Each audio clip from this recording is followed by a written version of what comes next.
dia a todos, minhas senhoras e meus senhores. O Hospital de São João começou no ano passado a fazer as suas conferências de São João, muitos lembrar-se-ão, nesta mesma época a festejar o aniversário do próprio hospital. E com um cunho de caráter cultural. No ano passado um pouco mais técnico, porque era à volta do financiamento da saúde, este ano um tema mais de natureza cultural. Porquê? Porque somos uma comunidade de mais de 4.000 trabalhadores aqui dentro da casa, de áreas profissionais mais diversas e muito qualificadas, de maneira que é natural que haja preocupações culturais, naturalmente, numa comunidade destas. Comunidade que se acrescenta a uma comunidade móvel de doentes, que também, naturalmente, tem curiosidade cultural e dão-nos contributos e inspiração. O tema deste ano é felicidade, é cura à felicidade, a cura.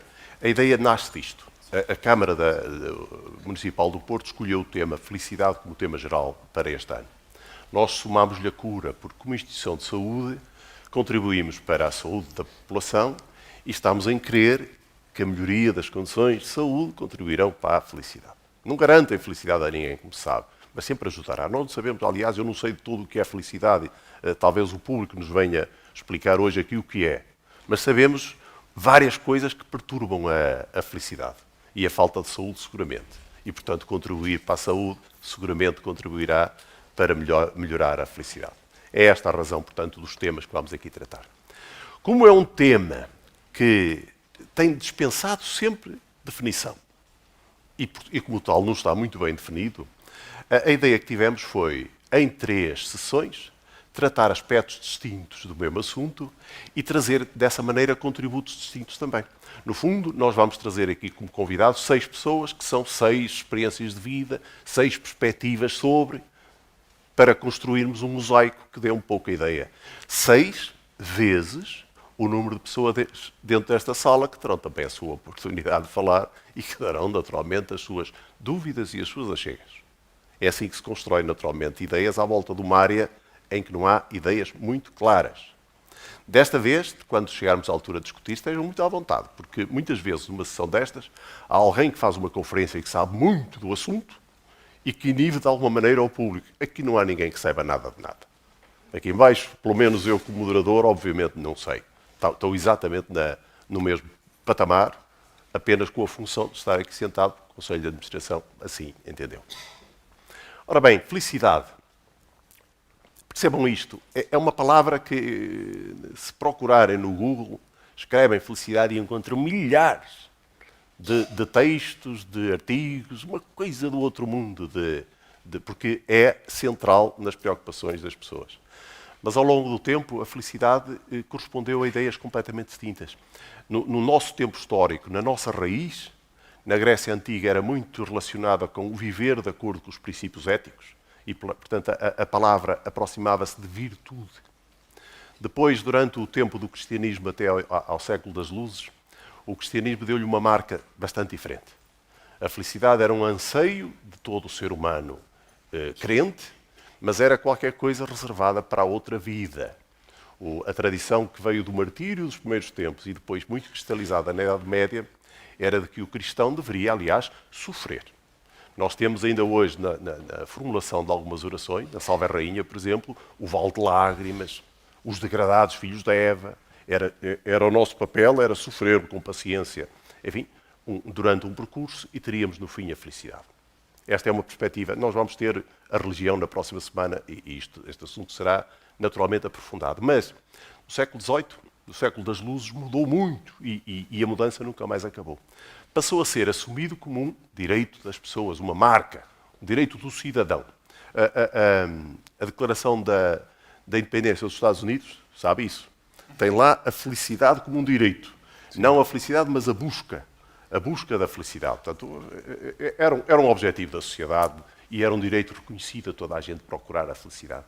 E depois da Revolução Francesa, a Revolução Francesa tem um tempo e um lugar, depois expandiu-se isto naturalmente na Europa, e olhem que no século XIX até havia fórmulas matemáticas.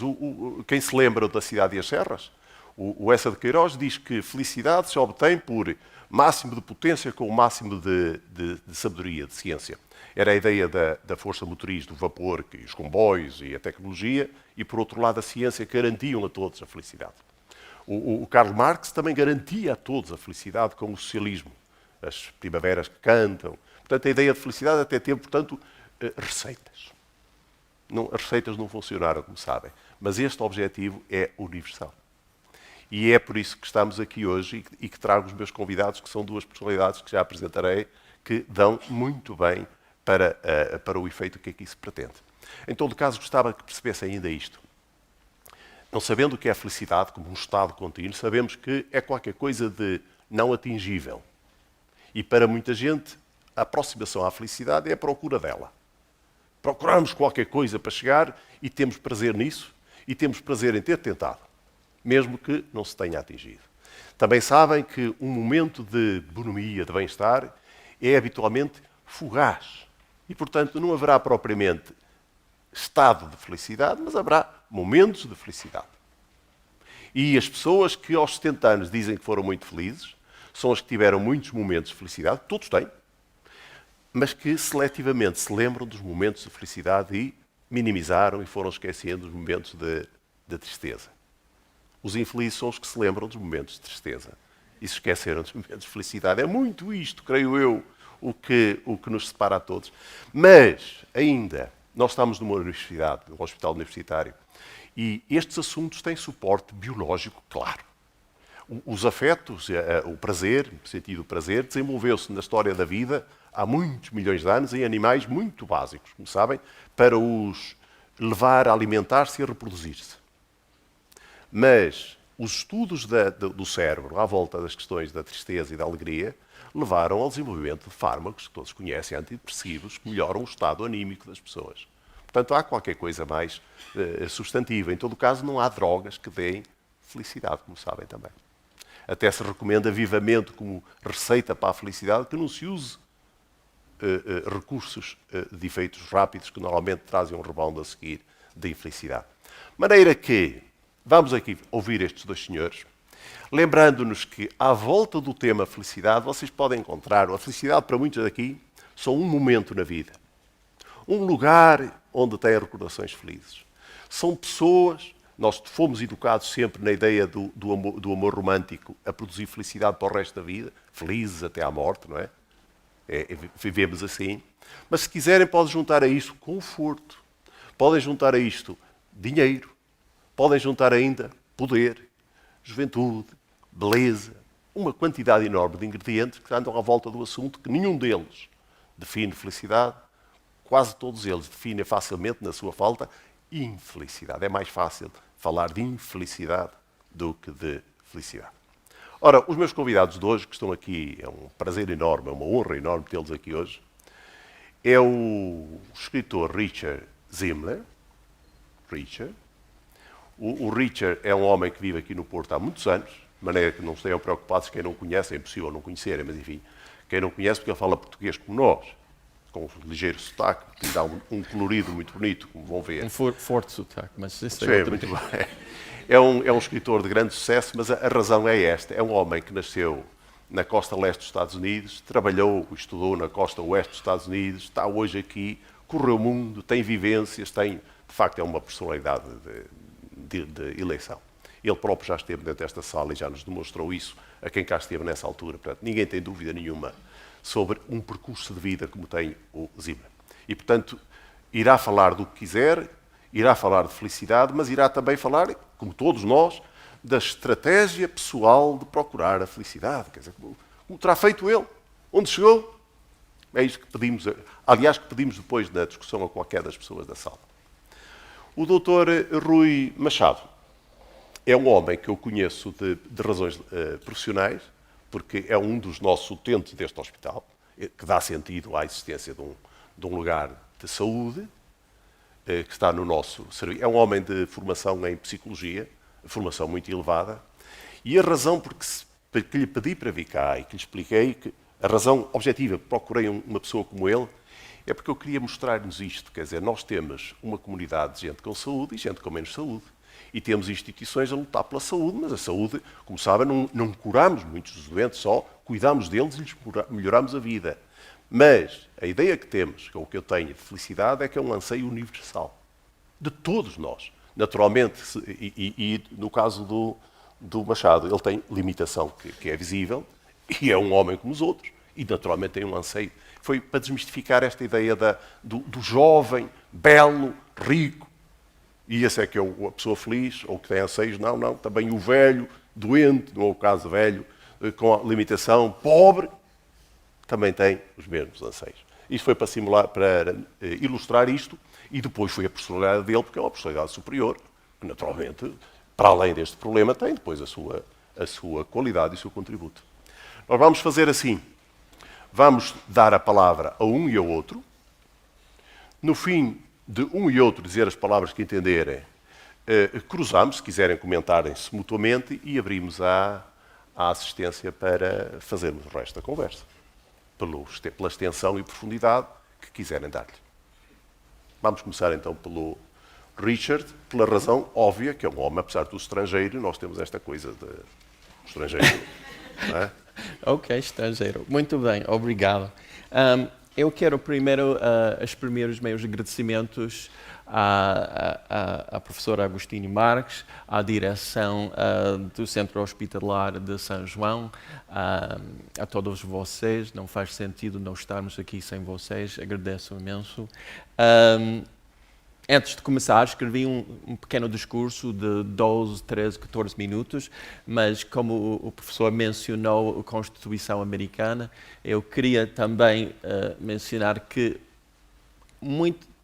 provavelmente quase tudo o que vou dizer hoje tem a ver com a minha experiência, a minha infância, juventude nos Estados Unidos e também experiência como falador de inglês, porque a cultura e a língua, evidentemente, influenciam muito, eu não diria tanto as emoções, mas a nossa definição de o que é felicidade. Eu não tenho a certeza que a happiness, em inglês, é exatamente a mesma coisa do que felicidade em português. Então, primeiro vou dizer isso. Ok. Embora eu não possa dizer que sou um especialista em felicidade, a verdade é que este é um tema em que tenho pensado bastante ao longo da minha vida. E isto por duas razões principais, penso eu.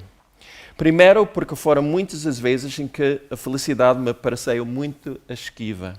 Atravessei períodos de profunda depressão, pelo menos em 3 ocasiões, quando pensava que encontrar um pouco de felicidade era uma coisa impossível. Segundo, porque passo períodos que às vezes se prolongam por 3 anos, em que vivo dentro das cabeças das personagens dos meus romances, e é para mim essencial conseguir perceber o que as torna felizes ou infelizes. Hoje, gostaria de falar sobre o que aprendi sobre a felicidade ao longo da minha vida. Antes de mais nada, vou-lhes falar sobre a conclusão mais importante a que cheguei. Acho que é isso que gostaria de que retivessem desta minha intervenção, mesmo que esqueçam tudo o resto.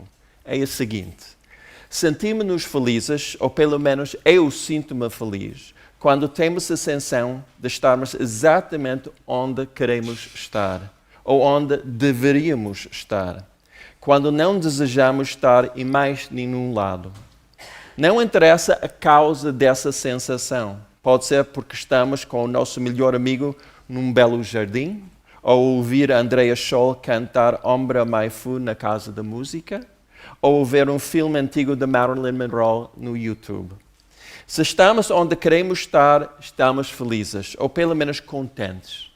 Muitas vezes é difícil distinguir entre estes dois sentimentos, pelo menos para alguém como eu, que a maior parte do tempo pensa em inglês. Pelo contrário, quando estamos longe de qualquer lugar onde gostaríamos de estar, geograficamente, espiritualmente, psicologicamente, sexualmente, sentimos-nos infelizes.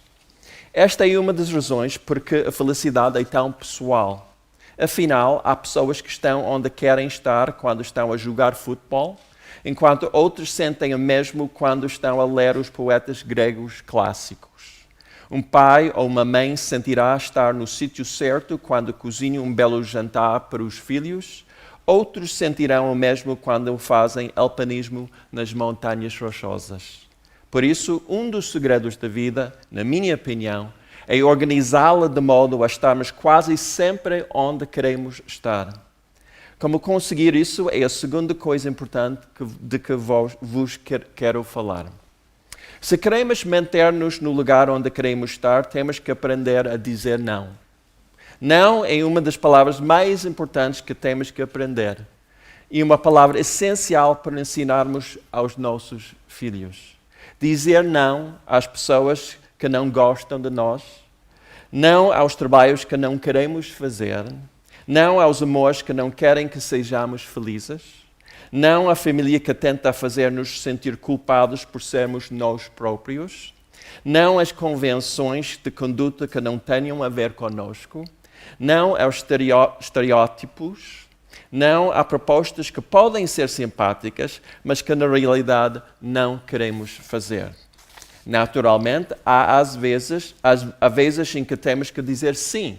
Algumas destas coisas é deixar de lado o onde queremos estar. Afinal, todos temos de ganhar a vida e de nos darmos com outras pessoas. Por isso, na minha opinião, temos que ter um plano, um objetivo, uma estratégia para passar o mínimo de tempo longe do lugar onde queremos estar. Uma técnica muito útil consiste em transformar um lugar onde não queremos estar num lugar onde podemos estar pelo menos satisfeitos. Como conseguir isso? Para explicar, tenho de vos contar uma pequena história. Há 2 anos participei num festival literário em Ribeirão Preto, uma cidade brasileira de 650 mil habitantes, situado no meio de uma região agrícola fértil e rica que produz uma grande parte da cana-de-açúcar do país. Um representante da organização do festival conduziu-nos, ao Alexandre e a mim, do pequeno aeroporto até o hotel no centro da cidade, uma relíquia enferrujada dos anos 50, com uma carpete enodoada na recepção e um elevador com todo o ar do que teria muito prazer em nos deixar encurralados entre 2 pisos. O nosso quarto era pequeno e abafado, com os móveis desemparelhados num estilo feira de ladra. Como era hora de jantar e não havia nenhum evento literário marcado para essa noite, resolvemos ir à procura de um sítio para comer. Enquanto passeávamos pela cidade, fomos-nos apercebendo que os lucros da indústria de cana-de-açúcar tinham-se, em grande parte, esquivado aos velhos bairros de Ribeirão Preto, onde os moradores viviam praticamente na miséria, entre ruas esburacadas, fachadas entaipadas, passeios cobertos de lixo e restaurantes vazios com uma iluminação e decoração a fazer lembrar o Edward Hopper. Comecei a pensar que tinha sido um grande erro ter ido. Mas, apesar de tudo, não sucumbi à depressão. Na verdade, recompus-me rapidamente, decidido a aproveitar ao máximo o que a cidade tivesse para oferecer. A razão desta mini mudança é que eu estava com o homem por quem estou apaixonado há 37 anos e com quem me casei há 5 anos. Pegas? Não para quem dá valor a ter ao seu lado o seu melhor amigo quando está numa cidade estranha que lhe faz lembrar as injustiças do mundo para onde quer que olhe. Sem ele, tinha-me desfeito em lágrimas. Quando penso nas 24 horas que passei em Ribeirão Preto, o que mais me vem à lembrança é estarmos sentados no pub mais falado da cidade, a choparia Pinguim, a rir-me-nos os dois do insólito que era viajar até uma cidade tropical para vermos rodeadas de estátuas e pinturas de pinguins. Graças à nossa relação, fui capaz de transformar um lugar que era para mim inaceitável num outro onde me sentia pelo menos satisfeito. Outro ponto que gostava de salientar é que há muitos tipos de felicidade.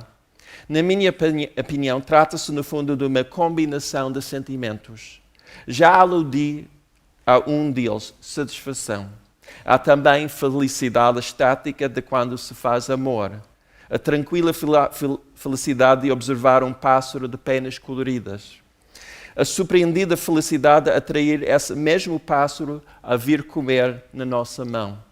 A perigosa felicidade, ou seja, a felicidade misturada com um agradável toque de perigo, Quando fazemos uma caminhada num sítio bonito de montanha, a poucos metros apenas de uma queda de 1000 metros para a morte.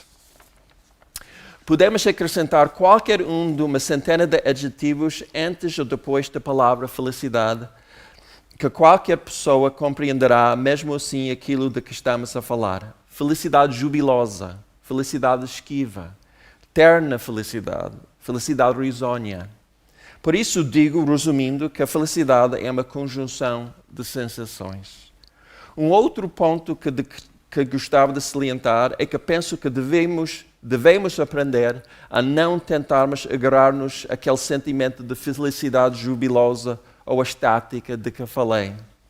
São duas formas de emoção particularmente fugidias. Não sei se será possível retê-las mais do que uns breves segundos. São fugazes por natureza. E ficamos muito desapontados se pretendermos sentir-nos exultantes durante todo um dia ou uma hora inteira. Ou se nos sentirmos zangados conosco próprios por não termos conseguido demorar o êxtase. Talvez isso seja possível por um ser tão avançado como o Buda, ou alguém estimulado por drogas. Mas para o resto de nós, o êxtase ou a felicidade jubilosa são como lindas borboletas. Se as pressionarmos ou as pusermos num boião, transformam-se de imediato em meros insetos à beira da morte. Agora que fiz 59 anos, gostaria também de referir que me parece que a forma mais experimentamos a felicidade, aquilo que nos faz feliz, varia imenso com a idade. Quando era miúdo, o que me fazia sentir feliz eram coisas como jogar basquetebol ou beisebol, ir fazer observar de aves, comer coisas de que gostava, espaguete com manteiga, por exemplo. Ser elogiado pelos adultos, especialmente os meus professores. Desenhar e pintar, ver filmes antigos na televisão com a minha mãe. Às vezes é mais fácil percebermos das coisas que nos fazem ou fizerem infelizes. Ainda hoje me lembro de algumas das coisas que me faziam chorar. Sentia-me infeliz se os meus pais me gritavam, se o meu pai me dava uma estelada, se me forçavam a seguir regras e regulamentos de outros, se não me deixavam tempo suficiente para mim próprio, se o meu irmão troçava de mim. Cresci numa família em que os meus pais não se davam bem e passavam o tempo a discutir, e com um irmão extremamente infeliz e desagradável. Por isso, poderão facilmente imaginar que sentir-me contente para mim, muitas vezes queria simplesmente dizer estar sozinho e não ter ninguém ao pé aos berros ou ao atormentar-me. Gostaria de ter tido bons amigos, mas isso não era fácil. Para mim, dava-me a impressão de que eu procurava na amizade algo que não era o mesmo que os outros rapazes e raparigas da minha idade procuravam. Aos 13 anos, tive a minha primeira crise de depressão profunda. Passava dias seguidos sem fazer outra coisa além de chorar. A maior mudança na minha percepção de felicidade surgia aos 14 ou 15 anos, quando comecei a sentir fortes impulsos sexuais. Demorei vários anos até conhecer qualquer género de realização sexual e não conseguia estabelecer um relacionamento sexual bom e saudável, senão depois dos meus 22 anos.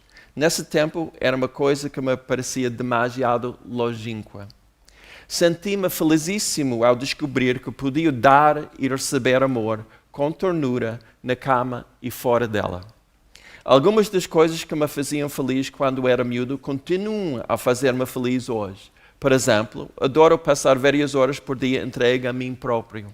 Escrever dá-me essa possibilidade, mas mesmo que não fosse escritor, continuaria a ter necessidade de uma boa dose de tempo para estar só, ou com o Alex, ou a minha outra metade. Continuo a gostar de pintar e ir uma vez ou outra observar as aves na natureza ou de ver um bom filme. E continuo a sentir infeliz se alguém me grita, se troçam de mim ou se me vejo ao lado de homens ou mulheres que passam a vida zangados. Mas como disse antes, aprendi a dizer não.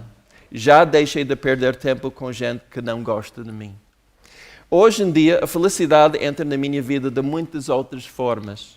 Deixa-me feliz, por exemplo, conseguir exprimir-me bem numa outra língua e viajar para países longínquos e andar a vaguear pelas suas cidades.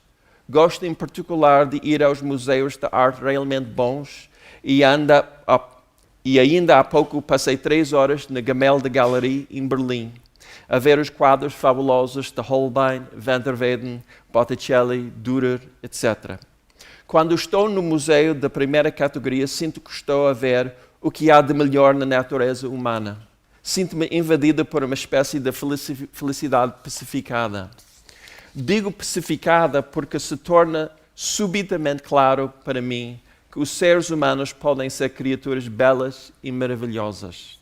O último ponto que queria salientar é que nunca pudermos atingir um pleno sentido da maturidade como seres humanos enquanto não nos empenharmos em fazer os outros contentes e realizados, em especial, naturalmente, aqueles que amamos. Queremos fazer com que Queremos fazer com que sintam que quando estão conosco estão exatamente onde queriam ou deviam estar. Infelizmente, nem todos atingem um tal estado de maturidade. Há ainda muita gente, talvez a maioria, receio eu, que não se preocupa em ajudar os outros a encontrar a felicidade. Na verdade, penso que esse é um dos maiores problemas psicológicos do nosso tempo. Como formar crianças para serem adultos empenhados em ajudar os outros a descobrir a felicidade e a alegria? Penso que essa é uma das coisas que precisamos de dedicar muito tempo a estudar e a ponderar, mas parece-me que, infelizmente, não o fazemos. E para acabar, eu gostaria de ler um poema de Pablo Neruda, um poema maravilhoso, dos 20 poemas de amor, que fala desta maturidade de ajudar as outras pessoas a encontrar felicidade e realização. As minhas palavras choveram sobre ti, acariciando-te. Amei desde cá tempo o teu corpo de nácar moreno. Creio-te mesmo dona do universo. Vou trazer-te das montanhas flores alegres, copeios, avalanches escuras e cestos silvestres de beijos. Quero fazer contigo o que a primavera faz com as cerejeiras. Obrigado. Obrigado.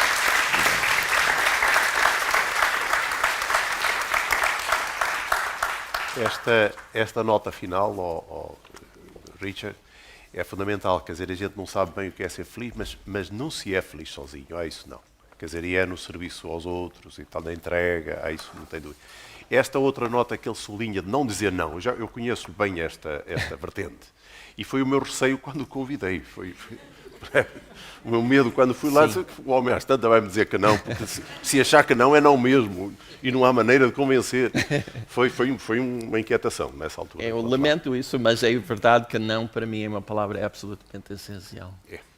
Nós somos frequentemente, contemporizamos, quase todos nós, por questão de boa vontade, e arrependemos-nos todos de não dizer não. Seguramente, nenhuma dúvida. Nessa altura vamos ouvir, está bem? Tá. Dr. Rui Machado, faz favor, com a mesma liberdade. Bom dia a todos. Eu gostava de começar por agradecer ao professor Agostinho Marques e ao hospital o convite que me fizeram. É com gosto que eu aqui estou. É o mínimo que posso fazer depois de me terem tratado e de me tratarem tão bem. A pergunta é: o que é a felicidade? E a pergunta é tão interessante quanto difícil de responder.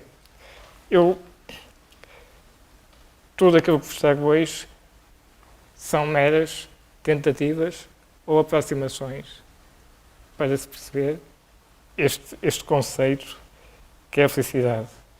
Infelizmente não trago nenhuma epifania, espero não vos desiludir. Mas eu quero partir de algo que eu acho que vai merecer o acordo de todos. Que não é possível ser feliz sem amor. E é daqui que eu quero partir. Eu hoje quero-vos contar uma história de amor. Uma história de amor verdadeira. Não é uma história de amor que se vê nos filmes, nem que se vê nos livros. É uma história de amor verdadeira.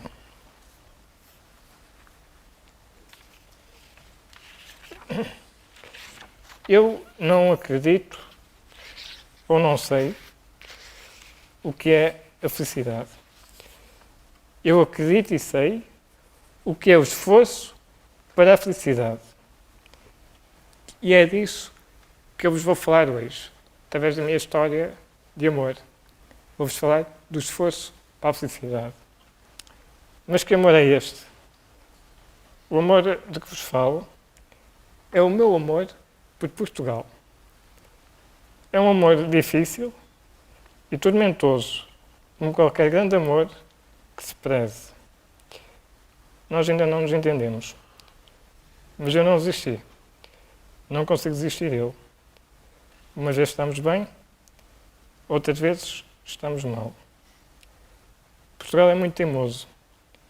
Eu aturo-lhe muita coisa. Mas no amor, como na felicidade, é preciso lutar. E é isso que eu faço. Aliás, eu acho que, e abrindo aqui um parênteses, eu acho que para ser feliz é preciso estar constantemente apto a fazer duas coisas. Uma delas é lutar, como disse. A outra é resignar. Exatamente, resignar. Existem muitas possibilidades para ser feliz. Não vale a pena perder muito tempo com os impossíveis. Eu costumo dizer que sou otimista por natureza e realista por necessidade. Por isso, eu luto por Portugal. Eu quero que Portugal goste de mim como eu gosto dele. Eu aceito incondicionalmente. Também gostava que ele me aceitasse. Eu quero que Portugal me aceite com os meus olhos azuis, com o meu cabelo castanho, com as minhas piadas secas, com a minha cadeira de rodas. Eu vou-vos dar um exemplo. Alguns exemplos. Quando a minha família deixar de ter capacidade de cuidar de mim, eu vou ser preso. Tenho duas hipóteses. Ou vou para uma instituição, ou vou para um lar, uma instituição para pessoas com deficiência, que são poucas, ou vou para um lar de idosos. Esta é a realidade do nosso país. O Estado pagará essa instituição, mais ou menos, dependendo de como eu lá chegar, do meu grau de dependência, pagará sensivelmente 950 euros a essa instituição. A minha mãe deixou de trabalhar para poder cuidar de mim. O Estado compensou-a com 89 euros mensais. É importante aqui os números. Se o meu vizinho estivesse inscrito na Segurança Social como família de acolhimento, eu podia viver para lá. E ele recebia quase 700 euros. Portanto, existem aqui algumas diferenças. Portanto, centenas de portugueses estão presos sem terem cometido qualquer crime. Existe uma filosofia chamada vida independente que garante a plena integração das pessoas com deficiência na sua comunidade. Acho que é evidente para todos que toda a gente precisa de um sítio, de um teto, de um chão. Que esse sítio seja a nossa casa, a nossa rua, a nossa cidade. Nós necessitamos de pertencer a algo. Somos assim. Esta filosofia assenta na figura do assistente pessoal, ou seja, o dinheiro, porque isto no fundo é uma questão sempre monetária, não é? O dinheiro que vai para as instituições passa a ser entregue à pessoa com deficiência e ela gera esse dinheiro contratando assistentes pessoais.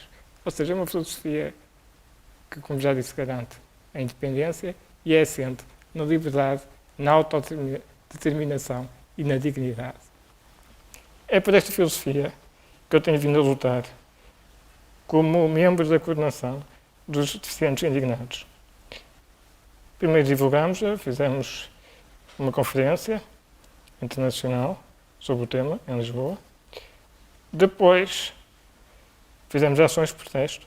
Nós temos este cariz de protesto. E agora vemos a luz ao fundo do túnel. A Câmara de Lisboa está a lançar o primeiro projeto piloto desta filosofia. E foi criada o primeiro centro de vida independente em Portugal, do qual eu faço parte da direção e tenho vindo a trabalhar para que no próximo mês, para começarmos no próximo mês a selecionar os candidatos. Resta dizer que este projeto extraordinário é da Câmara Municipal de Lisboa, que teve a coragem em pegar numa coisa que, teoricamente, seria o Estado que devia pegar e que tem vindo a adiar constantemente, apesar de assinar convenções, fazer resoluções no que respeita à deficiência, mas nunca as cumprir. Nunca. Outro aspecto, portanto, antes disso, já temos aqui aspectos importantes para a felicidade. O amor, o ter um chão, um teto, a liberdade, a dignidade e a autodeterminação.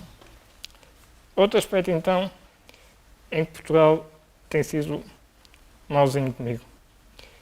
Eu nunca consegui ter um emprego. É claro que eu gostava de ter independência económica. É claro que eu gostava de trabalhar naquilo que eu julgo, não sei se estou certo ou errado, mas eu julgo ter alguma vocação. Fiz, como disse o professor, fiz psicologia, tenho uma mestrado em psicologia clínica, mas fiz também um curso técnico de multimédia, onde trabalhei durante um ano numa empresa que se esquecia de pagar. Portanto, num ano recebi 700 euros. Eram esquecidos, coitados.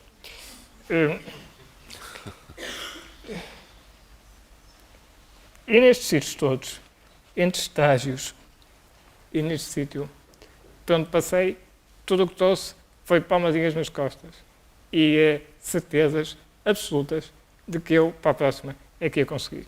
Porque é de facto extraordinário. Mas nunca consegui. Enganaram-se. Mas isto não faz com que eu não me sinta realizado. Eu sinto realizado. Eu trabalho, não ganho dinheiro, ou muito, já vão perceber mais à frente. Trabalho nos centros indignados.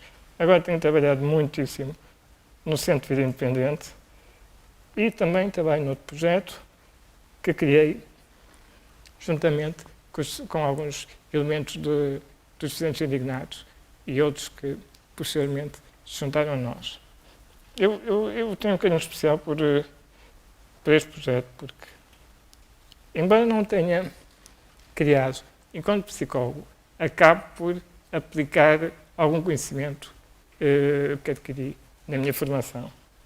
E senti a necessidade da criação deste projeto porque muitos amigos meus, e acredito que possivelmente por eu ter a formação que tenho, vinham falar comigo e desabafavam acerca das dificuldades que sentiam para se realizarem no domínio da sexualidade.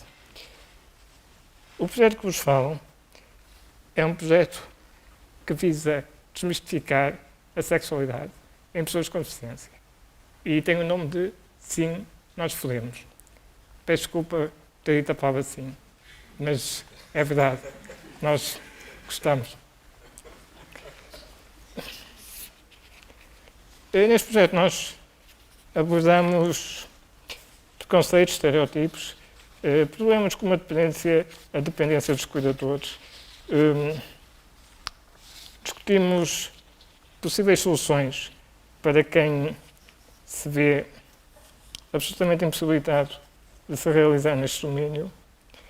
E para fazermos isto, enfim, temos as nossas limitações, não temos fundos, não ganhamos dinheiro com isto, nem queremos, mas queremos, de facto, fazer isto.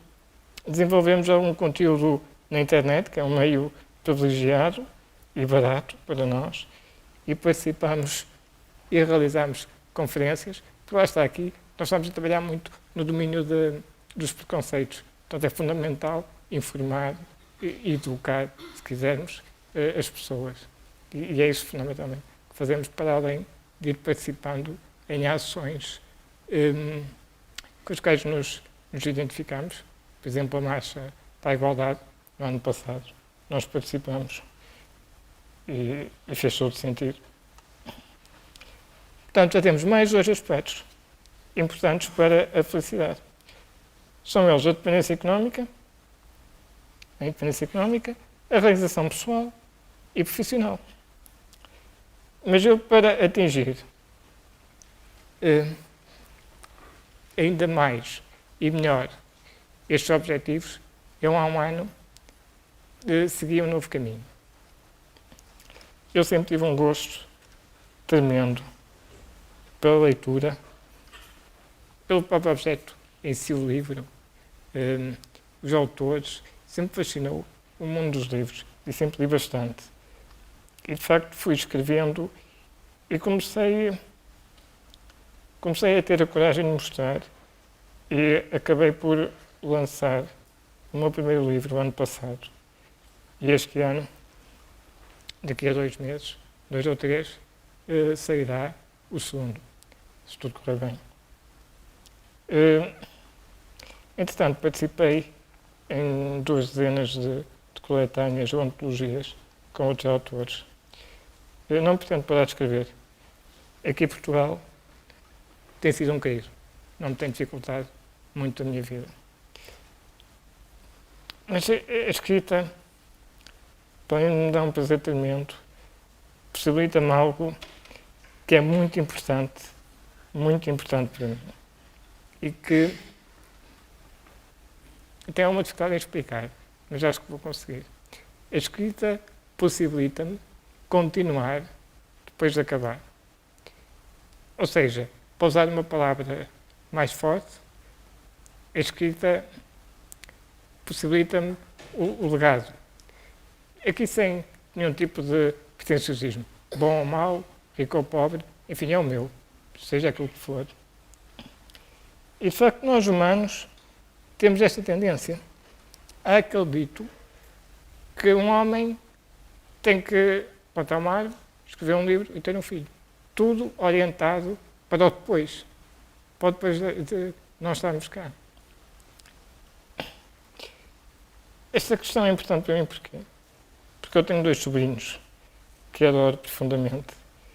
Obviamente que ninguém sabe quando vai partir, mas teoricamente eu tenho grandes hipóteses de nós ver crescer. E eu quero que eles lembrem de mim. Quero que eles me tenham de alguma forma. E vão ter. Vou estar numa estante, não é exatamente igual, mas vão ter. Eu vou estar lá. Quando eles quiserem, eu estou lá. A escrita trouxe-me esse sossego, trouxe-me essa paz. Agora que termino, percebem que este amor por Portugal é uma história, de facto, de esforço para a felicidade. Umas vezes consigo, outras vezes não, umas vezes fico perto, outras vezes fico longe. Mas há uma coisa que eu quero deixar aqui no final e que é absolutamente essencial e garantida para mim. A felicidade é um conceito com dimensão coletiva. Ninguém é feliz sozinho. Podemos estar felizes a ver o mar, por exemplo, e com isso estarmos genuinamente felizes, mas só sucede se não tivermos alguém a sofrer ao nosso lado. Podem ter uma piscina para dar grandes, frescos e felizes mergulhos em agosto, mas esperem à vontade, se na sua margem estiver, por exemplo, um mendigo a pedir pão. A sociedade faz-nos perversamente aliar do sofrimento alheio. Mas a sociedade somos nós. Somos nós que temos a obrigação de fazer dela algo que não nos envergonhe. Por isso, eu digo-vos que, se quiserem começar a mudar comigo, podem mudar. Eu estou a sofrer de um amor tormentoso por Portugal. Querem ser cupidos deste amor? Muito obrigado.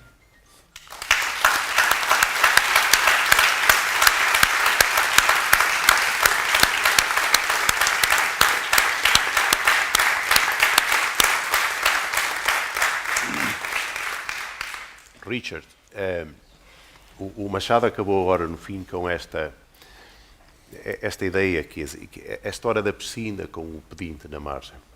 Nós a tratar um assunto como este, ou a pensar num assunto como este, ou a viver a nossa vida, criamos uma pequena bolha da sociedade onde estamos nós, a família, os amigos, como se o resto do mundo não existisse para nos libertarmos da dor de viver num mundo extremamente injusto. Comunidades dentro da comunidade, que são minorias, têm dificuldades do outro mundo, como é bom de ver. Têm os mesmos anseios, mas têm dificuldades que a gente normalmente nem vê, nem quer ver, evita ver para não se magoar. Tu tens ideia disto? Partilhas? Qual é a tua reflexão? Sim, é um assunto muito complexo e que eu trato com muita frequência nos meus romances. Aliás, eu escrevi um romance que se chama Sétima Porta, sobre a guerra dos nazis contra as pessoas deficientes nos anos 30 e 40, porque já em 33, com a eleição de Hitler, os nazis começaram a esterilizarem pessoas consideradas perigosas para a saúde do povo alemão. Pessoas cegas, surdas, com deformações, com epilepsia, pessoas autistas, embora essa palavra não fosse usada nesse tempo. E por que eu escrevi esse romance? Porque eu cresci numa família judaica, laica, e para os judeus o Holocausto, para melhor ou para pior, o Holocausto é o centro da história moderna. E desde muito jovem eu comecei a ler sobre os campos de morte, sobre os guetos, li os grandes livros do Primo Levi e outros. Mas uma coisa que eu não sei se era de propósito, ou seja, conscientemente evitei, ou eu nunca tinha lido nada sobre o tratamento dos deficientes. E eu pensei, isto é uma vergonha para um judeu não saber. Então voltei à biblioteca e mandei vir livros através da Amazon e comecei a ler. E uma coisa que eu descobri ao escrever esse livro é que, e publicar em vários sítios incluindo os Estados Unidos, Portugal, Inglaterra, etc., é que ainda hoje em dia falar de deficiências é um tabu. Eu não percebo porquê. Mas o meu livro, só para dar um exemplo, é que saiu na Suécia e não saiu uma única crítica ou resenha ou informação nos jornais. Porquê? Porque na Suécia, até os anos 70, o governo continuava a esterilizar mulheres consideradas não saudáveis ou perigosas para a saúde do povo sueco. Talvez seja a nossa última barreira a conquistar em Portugal e muitas outras sociedades. Quer dizer, evidentemente temos muitas outras minorias. Os homossexuais conseguiram, felizmente, o direito de casar em Portugal e muitos outros sítios. Já não é um tabu em Portugal falar disso. Não é um tabu falar de racismo nos Estados Unidos, ou Portugal, ou Brasil, embora exista, evidentemente. Mas A nossa sociedade, eu não sei porquê, se calhar alguém pode me explicar, ainda não está preparado a lidar com pessoas com deficiências. Eu lembro-me eu tive o prazer de viver na cidade de Berkeley, na Califórnia, durante muitos anos, que era a primeira cidade a oferecer às pessoas deficientes a possibilidade de ter uma vida independente, com medidas muito simples. Por exemplo, construindo rampas em todos os edifícios públicos para que as pessoas em cadeias de rodas pudessem ter acesso aos correios, à Câmara Municipal, aos hospitais. Quando cheguei a Portugal, eu notei que nenhum edifício tinha rampas. É uma vergonha total para todos nós e eu espero que um dia este assunto vai ser debatido abertamente, frontalmente, e dou os meus parabéns à direção do hospital para lidar com este assunto frontalmente, porque é a última fronteira.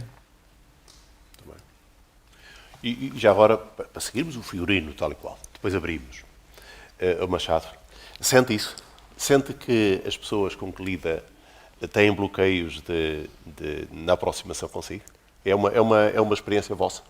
As pessoas que têm... Sim. Porque é o caso da limitação que está explícita, que está à vista, não é? Portanto, não... Eu tenho 32 anos e apesar de que não sou velho, não é?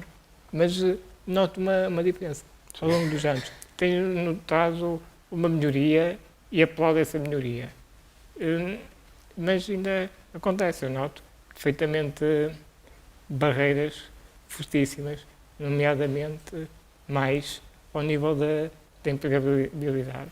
Aí sim eu noto uma fronteira, um muro altíssimo que tenho vindo a ser incapaz de ultrapassar.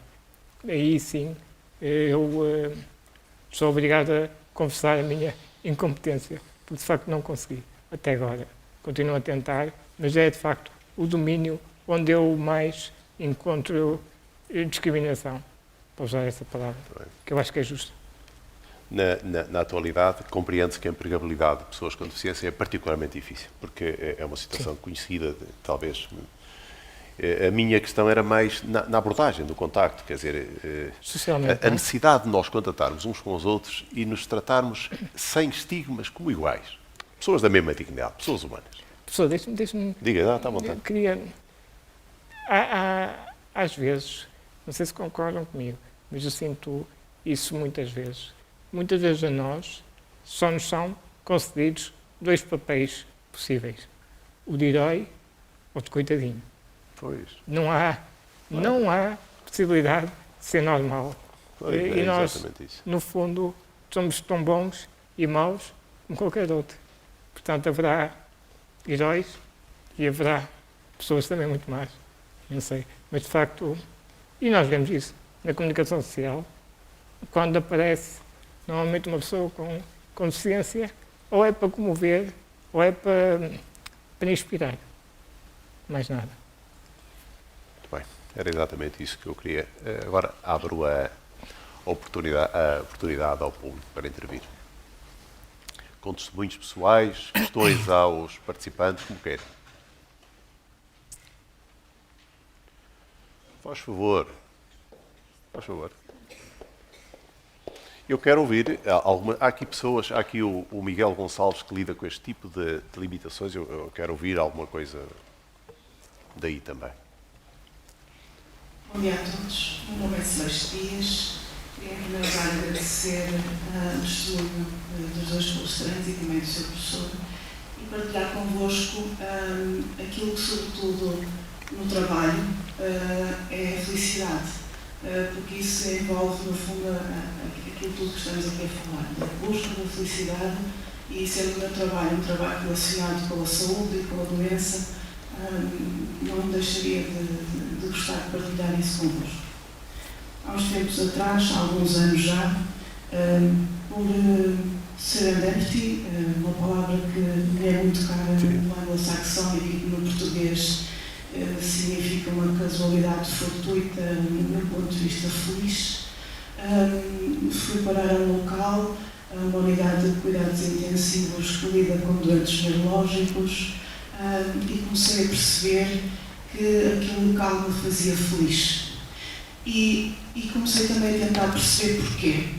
E percebi, porque aprendi muito com as pessoas que lá encontrei, que as pessoas lá eram felizes porque a cultura daquelas pessoas era a cultura da tolerância pela diferença.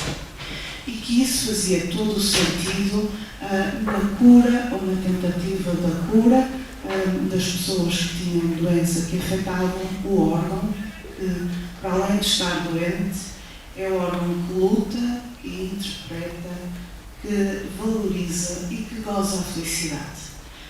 E isso é significativamente diferente para mim, que estava noutras áreas, de tratar outro tipo qualquer de doença, outro tipo qualquer de órgão afetado. E dou aqui um pequeno exemplo, muito pragmático. Sendo uma área de cuidados intensivos, onde a área onde a gente tem imensa preocupação em evitar os acidentes e os incidentes, por exemplo, retirar uma sonda, um doente conseguir retirar uma sonda nasogástrica noutro sítio qualquer é um incidente e, para nós, sem dúvida, sendo um incidente, é uma capacidade que a pessoa recuperou de conseguir chegar com o braço ou com a mão a uma coisa que a está a perturbar, ou às vezes até ao contrário, com a cabeça conseguir chegar ao mão para poder retirar algo que lhe está a ser incómodo. E isso é um momento de felicidade para nós, do ponto de vista médico, não tendo a parte, digamos, de preocupação, evidentemente, de que é um incidente, mas no fundo é porque aquela pessoa conseguiu fazer algo que até aí não era capaz de fazer. E isso é um ato de felicidade, menos olhado de uma outra forma, sobretudo olhado pelo lado positivo das duas faces da moeda. E a felicidade também é isso, é a busca de olhar para o lado positivo, porque há sempre duas faces, há sempre duas voltas. E olhar para o lado positivo ajuda muito a nós conseguirmos encontrar a felicidade e, inclusivamente, e até muito recentemente, têm saído trabalhos em que, incentivando as pessoas no dia a dia a recordarem os seus momentos felizes, diminuem a probabilidade de evoluir para a demenciação, nomeadamente depois na sua fase de envelhecimento. Era isto que eu gostaria de partilhar. Muito obrigada a todos. Muito bem. Professora Ferreira.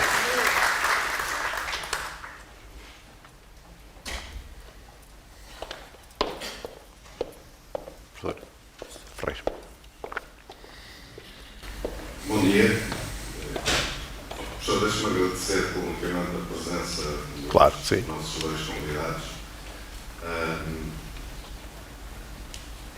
E eu gostava de dizer 4 coisas e queria ser breve. A primeira é: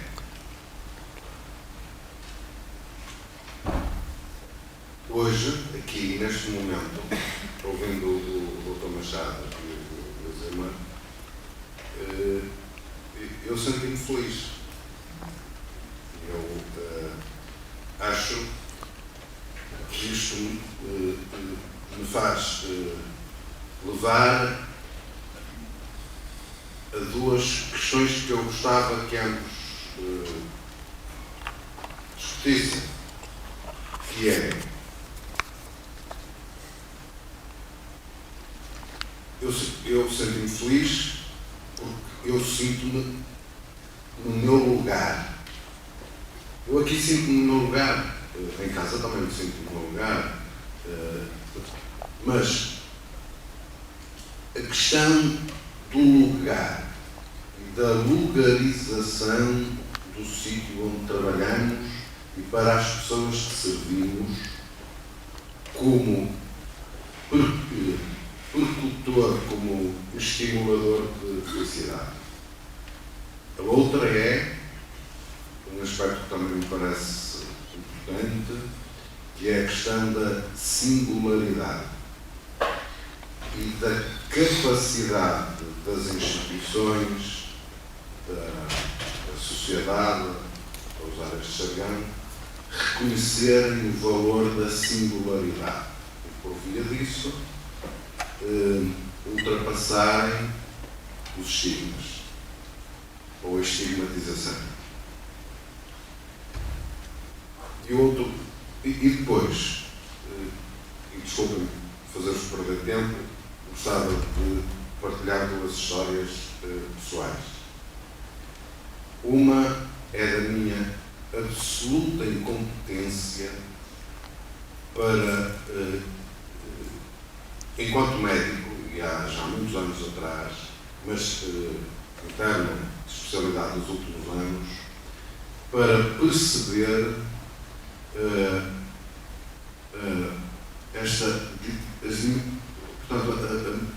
os aspectos multifacetados da dimensão de um ser humano. Nós tínhamos um doente com um infarto de miocárdio que estava internado e que tinha uma deficiência tendo os braços muito pequeninos e perfeitamente rígidos encostados ao corpo, e as pernas também muito pequeninas e completamente rígidas e também encostadas ao corpo, o que fazia com que fosse completamente incapaz de se mover, embora todo o resto do seu corpo, tórax, abdômen, cabeça, etc., tivesse uma conformação normal. No momento em que consultamos ao doente e eu fui ter a última conversa antes dele vir à consulta, falei de tudo, mas não lhe falei da pergunta que ele me fez imediatamente. Doutor, e as relações sexuais? Porque eu não fui capaz de perceber, e não era capaz de perceber, que alguém que tinha uma deficiência era um ser humano completo como qualquer, e portanto isso nem sequer me passou por aqui. Claro. Foi dos momentos que mais me chocou, no sentido, não da pergunta, mas no sentido da minha incompetência enquanto médico para encarar um ser humano. E a outra é também uma experiência pessoal e de grande felicidade. A minha família nuclear tem naturalmente um pai, uma mãe, 5 filhos. Eu sou um deles, os outros 4 são raparigas. E uma delas teve um sofrimento total, o que significa que viveu até aos 47 anos, morreu recentemente aqui connosco no hospital, em total dependência das pessoas que a circundavam. Em dependência para se alimentar, para mudar as fraldas, etc. Mesmo que durante um período da sua vida tenha andado. Lembro-me perfeitamente de como nós éramos olhados quando os meus pais rarissimamente iam a um restaurante e se sentavam à mesa com a Paulinha, ou quando íamos para a praia com a Paulinha, ou quando, em qualquer situação pública, a Paulinha começava a cheirar mal porque tinha feito cocô nas fraldas. E era preciso ir mudá-lo.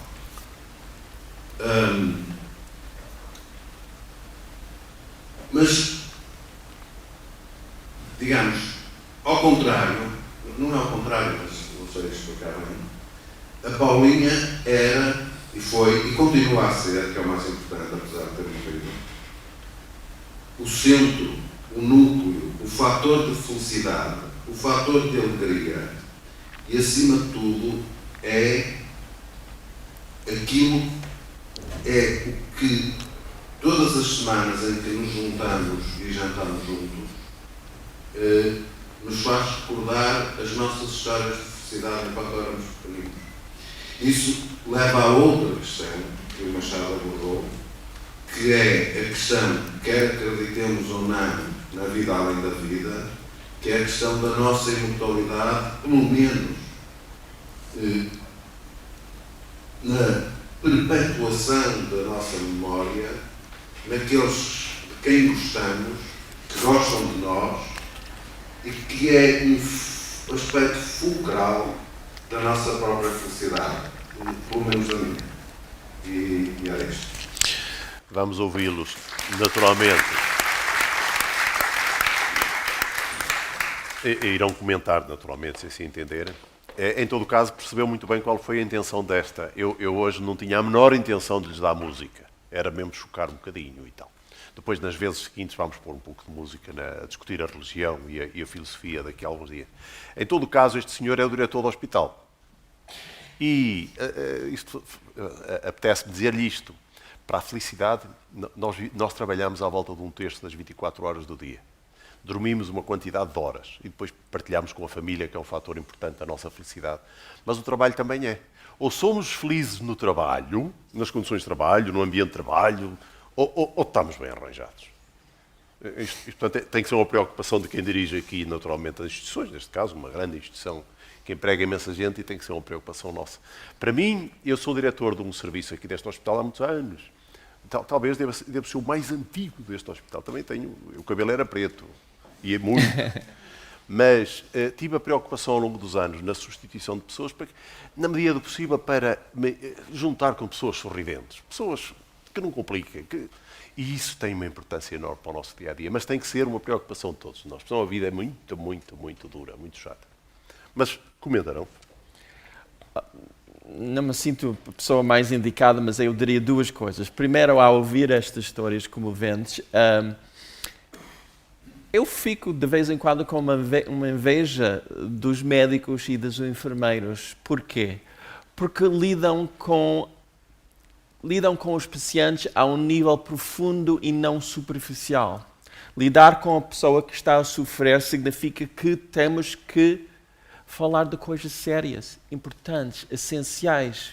Sexo ou outros assuntos que as outras pessoas não vão abordar.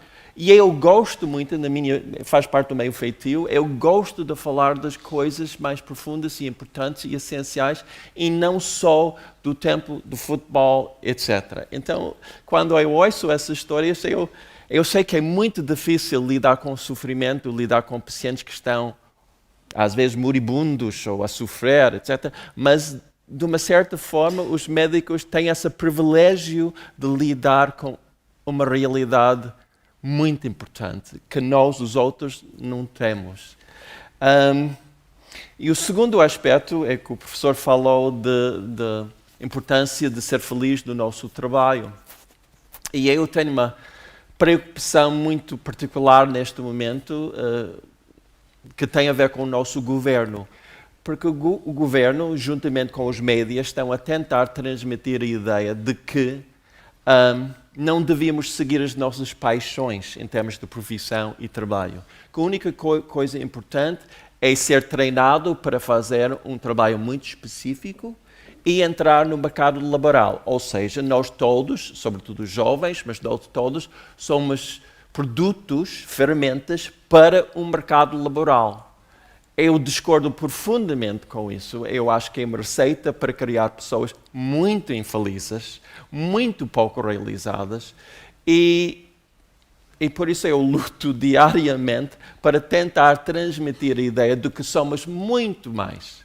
O ser humano, e os médicos e enfermeiros sabem isso melhor do que qualquer outra pessoa, somos muito mais do que um produto ou ferramenta para o mercado laboral. Está bem. Quer comentar também? Sim, gostava de agradecer a generosidade com que falou desses casos.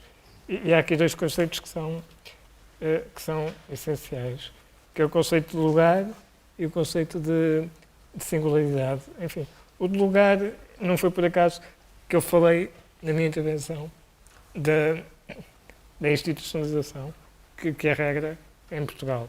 Acho que ficou claro que aquilo que se faz atualmente é de uma violência tremenda e parece ser normal. Parece ser normal. Não se faz nada. Sobre a singularidade, eu acho que está na altura de escolhermos o que é que queremos ser. Se queremos dar a mão a quem precisa, tendo essa possibilidade, ou se não queremos. Mas se vocês não quiserem, eu quero que me digam na cara que não. Quero ouvir que não. E eu acho que a questão de aceitar a diferença, se não for mais nada, é uma questão de inteligência. Porque eu não sei, nem vocês, se amanhã vocês não vão estar piores que eu. Não sei, nada me garante. Portanto, vocês é que sabem o que é que querem. Eu não posso fazer muito, eu tenho tentado, mas precisávamos de ajuda. Pronto, é isso. Miguel Gonçalves. O Miguel trabalha... Sim. O Miguel também, claro que sim. O Miguel trabalha com este tipo de doentes. E com doentes com muito maior limitação do que o Rui Machado, apesar de tudo, tem. Miguel, e vê a busca de felicidade nesta gente, vê a felicidade no dia-a-dia, como é que é a sua experiência? Eu acho importante nós falarmos de felicidade, porque quando eu comecei a trabalhar com estes doentes há 15 anos, o conceito, e todos nós profissionais de saúde, o conceito que nós temos é o conceito de qualidade de vida. E a qualidade de vida não foi falada aqui hoje, o conceito de qualidade de vida. Eu tenho aprendido ao longo destes anos, e cada vez mais com estes doentes, é um privilégio lidar com eles todos os dias, o poder de superação destes doentes faz ter uma noção completamente diferente de qualidade de vida. E todos nós, profissionais de saúde, temos o mau hábito de questionar a qualidade de vida destas pessoas com base na nossa própria qualidade de vida. E isso é errado. Muitas vezes nos questionam a nós. Vale a pena ventilar este doente? Ele tem qualidade de vida? Ele está numa cadeira de rodas, vive com os pais em casa, ele tem qualidade de vida? Qualidade de vida para mim é diferente da vida para si. E cada um tem a sua qualidade de vida. Por isso é que eu não gosto de falar de qualidade de vida. E como investigador e como académico, quando eu leio, especialmente em grandes jornais de neurologia e outras especialidades médicas, eu cada vez mais tenho a certeza que o conceito de qualidade de vida sempre serve para nós não fazermos alguma coisa. Nunca serve para nós fazermos alguma coisa. Eu nunca ouvi ninguém dizer assim, vamos fazer alguma coisa porque este doente tem qualidade de vida. Não. Eu ouço muito mais vezes as pessoas dizerem, não, mais vale não fazer nada porque este doente não tem qualidade de vida. Isso faz depois passar aquilo que é o conceito de felicidade destes doentes e nas conversas que tive com o professor Agostinho,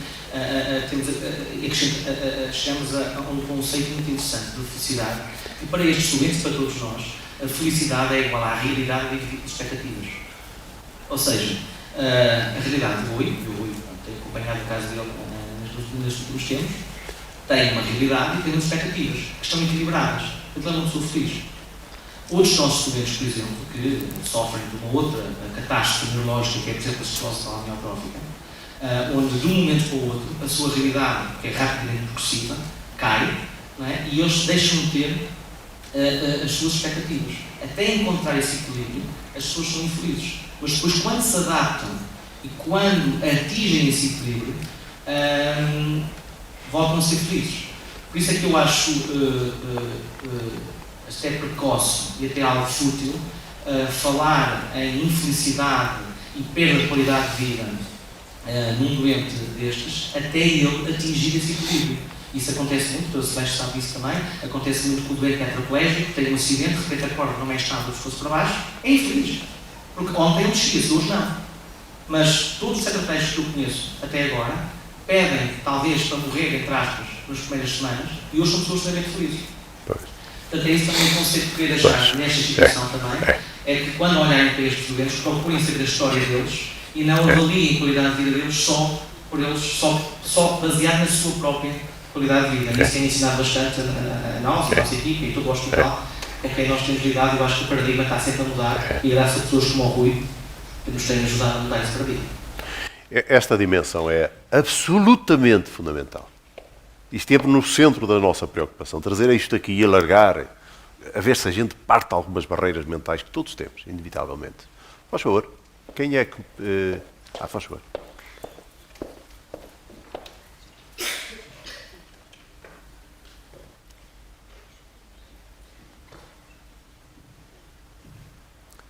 Vamos ver se eu consigo falar. Eu já queria dar os parabéns aos dois, porque foram duas pessoas extremamente corajosas, que ao contrário daquilo que o Super disse, que não há tabu em Portugal, efetivamente há muitos tabus ainda em Portugal, e em outros lados também, e vocês são Portanto, valorizo esse facto porque é difícil assumir esse facto da deficiência da homossexualidade e são, de facto, escolheram dois casos muito bons. Porque, de facto, o da homossexualidade está muito ligado à educação. A do quê? Educação. A educação. Sim, as pessoas precisam de ser educadas e informadas a aceitar um homossexual. Sei que eu não tenho preconceitos, felizmente. Aliás, eu tenho um filho que foi criado com uma criança homossexual, porque era o meu vizinho, o filho dos meus vizinhos era homossexual e eu, desde pequenino, que me percebi que havia ali qualquer coisa. Com a idade, fui percebendo aquilo que ele era e, infelizmente, eu senti que ele não era feliz. E me preocupava imenso com essa criança. Tanto que eu estava sempre a convidar, uma vez eu não tinha receio que ele andasse com os meus filhos. E, portanto, eu própria levava os meus filhos a irem convidar o amigo para irmos à praia, para irmos a qualquer lado, à visita do museu. Eu sempre o convidei. Mas um dia quis confrontá-lo. E então, porque ele sorria muito, mas aquele sorriso não se convencia, não é? E um dia até lhe perguntei mesmo diretamente, tu és, diretamente numa conversa, não é? Que se proporcionou, tu és feliz? E ele respondeu-me que sim. Mais uma vez eu senti aquela mentira. Entretanto, o tempo foi passando e ele acabou mais tarde por confessar. Mas foi para a Inglaterra, arranjou lá um namorado e nunca mais veio. Ou melhor, vem às escondidas. Portanto, este tabu existe muito ainda.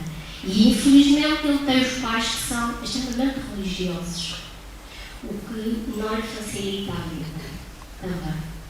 Mas em relação aos pais, neste momento, pronto, está a coisa mais ou menos, embora não aceitem. Os pais têm vergonha de dizer o que aquele filho é.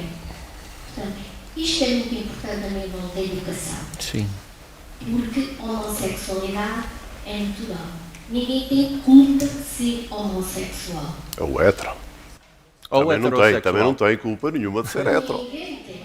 Não, também não. Claro que haverá alguns que serão por opção. Mas isso é outra questão. Tudo bem. A vida é deles e eles são livres de Tá bem. escolher. Portanto, É curioso que ele disse aqui que as duas pessoas trazidas como exemplos, com toda a franqueza, o Rui Machado, eu procurei por saber da Craveira, pelo Miguel, mas queria mesmo ostensivamente mostrar a limitação para discutirmos este aspecto.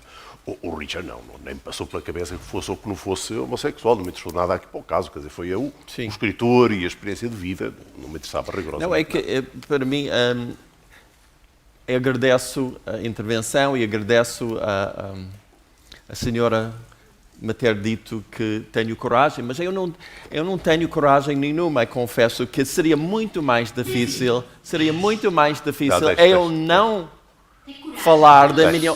Não, mas deixa-me dizer porquê. Deixa-me dizer porquê. Eu vivo abertamente com o Alexandre há 37 anos. Então, eu não falar abertamente da minha vida afetiva seria muito mais difícil, muito mais problemático do que falar normalmente da minha vida em casa, a minha família, eu, Alexandre, etc, etc. E confesso que hoje em dia eu não sinto isso. Evidentemente, em 1978, quando eu disse aos meus pais que sou gay, estou apaixonado por um homem, caramba, levou alguma coragem. O meu pai desmaiou e a minha mãe desaitava a chorar. Foi uma ópera buffa italiana. Mas sobrevivi e eles também sobreviveram, que é uma coisa que a gente descobre, que vamos sobreviver, não é? Eu sempre digo isso aos políticos, quando eles dizem reprodução só, casamento só para fins reprodutivos, se a gente aceitar homossexualidade e casamento, tudo vai mudar. Quer dizer, que eu saiba, temos casamentos gays em Portugal há 5 anos e o céu ainda não caiu. Ainda temos chuva no Porto no inverno. Quer dizer, as coisas não mudaram. E é isso que estou a dizer, é que não precisa de coragem minha, porque esta é a minha vida normal. Normal. E outra vez, como eu disse, se alguém não me goste por eu ter uma relação há 37 anos com o Alexandre, eu não quero lidar com essa pessoa. Eu não vou. Felizmente sou uma pessoa completamente independente. Eu não preciso do governo para ganhar uma vida, não precisa. Eu sou um escritor. Então, se as pessoas não me gostam por isso, tudo bem, ótimo. Sim? Yeah. Obrigado, E Filipe. posso continuar? E deixa-me dizer uma coisa interessante em relação à deficiência. Os homossexuais no mundo podem fingir. Podemos viver, muitos de nós, podemos viver dentro de os brasileiros dizem gaveta, quer dizer, no armário.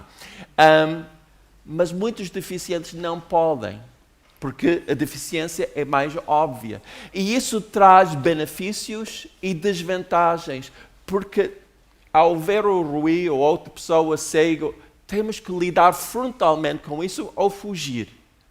O homossexual vai ter um conflito, o homossexual não assumido, que está no armário, vai viver um conflito interno muito grande, porque ele sabe a todos os momentos que está a utilizar uma máscara, não está a ser genuíno, e isso cria complicações psicológicas muito graves. Então é uma diferença interessante, porque podemos pensar que ter essa possibilidade de esconder-se é uma vantagem. Não sei se é tão claro como isso, pelo menos no Ocidente, onde já não é um crime ser homossexual. Muito bem. Então, continuando, queria dizer que o aspecto do Dr. Rui, também, o fator de deficiente, efetivamente, como ele diz, é o amor a Portugal, e Portugal ama um pouco. E isso é uma das questões, que é a organização da forma como os povos se organizam, pode contribuir muito para a felicidade de uma pessoa.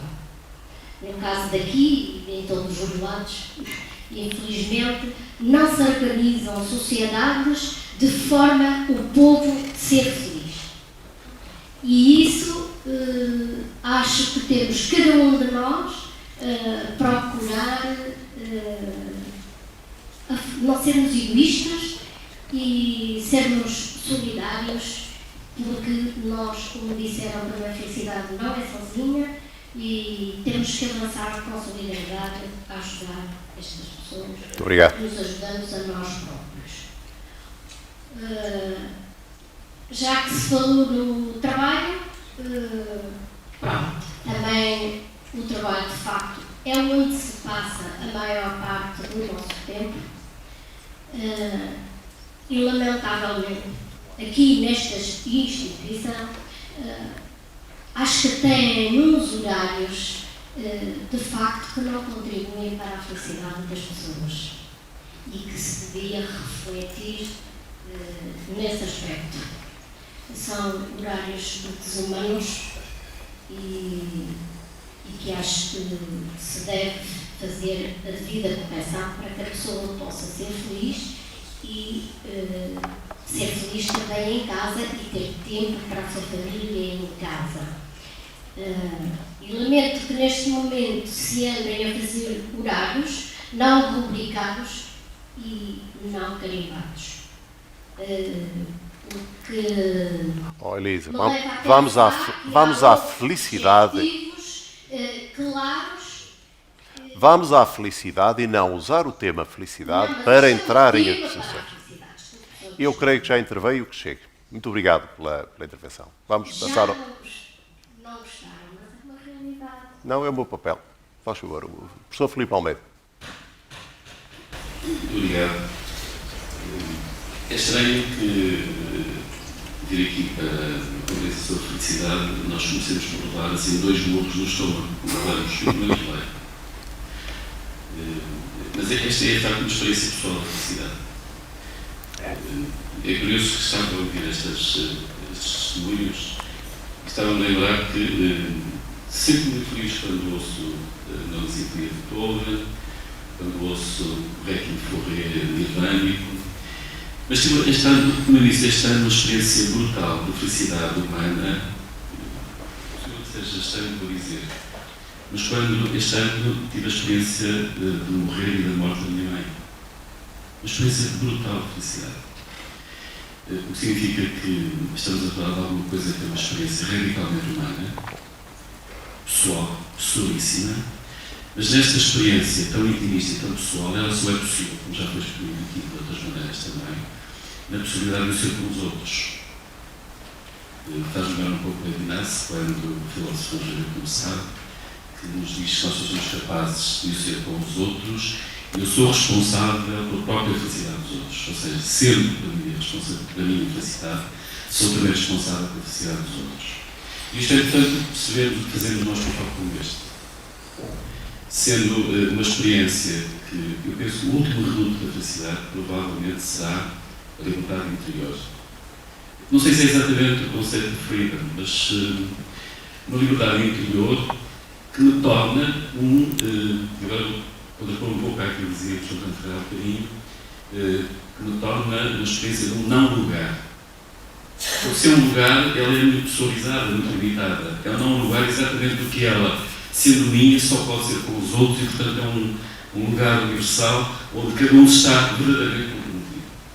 Eu sou responsável pela minha felicidade, ser bem porventura pela minha infelicidade, e tenho que me sentir também na experiência da construção da minha felicidade, responsável pela felicidade do outro ou responsável pela infelicidade do outro quando não faço aquilo que devia fazer. Termino. Eu há 10 anos, aqui nesta sala, em fevereiro, quando estava a fazer as minhas provas de doutoramento, alguém perguntou-me o que é que eu achava que era o conceito da felicidade. Há 10 anos era muito novo também. E eu dizia, bom, é a capacidade que eu tenho de procurar e alcançar a verdade e a paz. Eu não sei se nós nos focamos muito nesta perspectiva de procurar, porque é que procura, como dizia há bocadinho, ou seja, nós não encontramos as coisas, não é? Há um dinamismo que procura e que procura alcançar esta noção da verdade e da paz, que são noções que não podem prescindir de todas estas questões que aqui foram colocadas. Sou pena de ficarmos naquilo que dizia também, na perspectiva de uma felicidade porventura jubilosa e que renega ou é muitas vezes intuitiva da felicidade humana que estamos aqui a falar. Muito bem.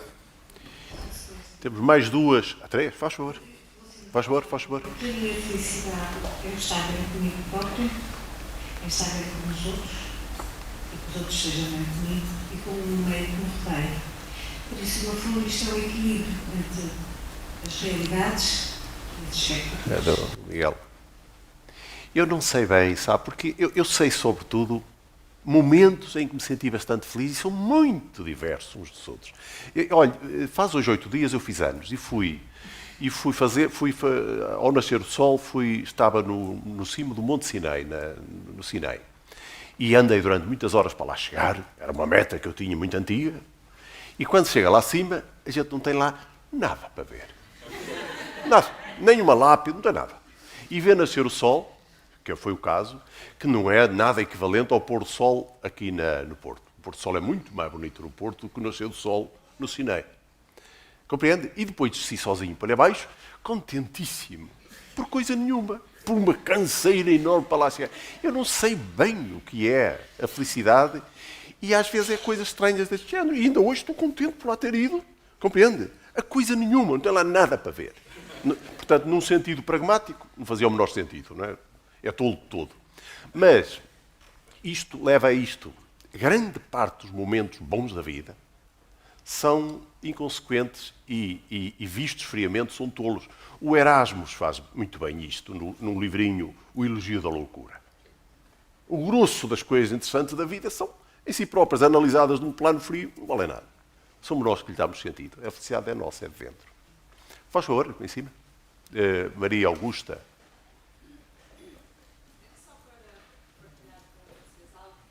Bom, esta senhora sabe porque é psiquiatra. Bom, Vou ter cuidado. bom.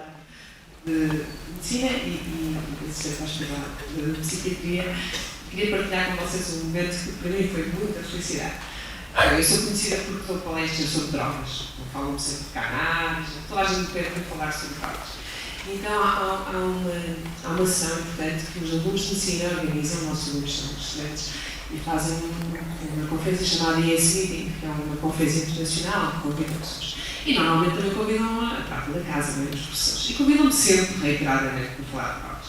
Então este ano vieram falar comigo, novamente para me convidarem para ingressar nesse congresso. Disseram, então, professora, por favor, ajuda-nos. Claro, sim, o que querem que eu fale? Heroína, ok. Não, professor, era para falar sobre uma coisa diferente este ano. E eu, sim, então, era sobre felicidade. E eu, sobre felicidade, sim. Mas porquê eu para falar sobre felicidade? E os alunos disseram, porque eu acho que a professora tem fama de dar aulas muito que nos tornam felizes, que estamos contentes. Eu fui, sinceramente, acho que me senti Feliz. Muito bem. Claro. Foi assim um momento de plenitude. Pensei, isto foi um bom retorno, não é? E tem a ver um bocadinho às vezes com a nossa atitude no trabalho e com outros. E eu, se calhar, acho que sou assim também, porque trabalho com pessoas com dificuldades na área mental e que nos dão muito, não é? E essa partilha dessas pessoas com mais dificuldade, que muitas vezes são excluídas, e que o hospital tem feito realmente um ótimo trabalho na área da saúde mental, no sentido da redução do estigma. Eu acho que são elas que nos trazem essa capacidade de lidar com eles. Obrigada pela vossa... Muito bem. Quer algum comentário? Ou o Richla ou o Machado? E sempre que queiram, naturalmente. Eu só diria uma coisa, que é essa felicidade de receber um convite inesperado ou falar de um tema inesperado me acontece com alguma frequência e estou sempre grato porque estou um bocado conhecido em Portugal. Então as pessoas às vezes agradecem os livros e o meu momento favorito é eu entrei no metro de Lisboa, isto há um ano, senti-me ao lado de uma senhora bastante volumosa e ela olhou para mim e depois foi assim, olhou outra vez, voltou. E finalmente ela disse, o senhor é Richard Zimler? E eu disse, sim, sou. Ela grita, não é possível, não é possível. E ela a gritar, e eu disse, eu tirei do bolso o meu cartão de identidade para dizer, não, eu sou. Não é possível, não acredito. E tinha muita graça. E ela explicou que ela tinha acabado de ler um dos meus romances essa manhã, estava a pensar em mim e eu entrei pela porta do metro. E essas ocasiões para mim têm muita graça e eu fico sempre muito feliz. Faz favor.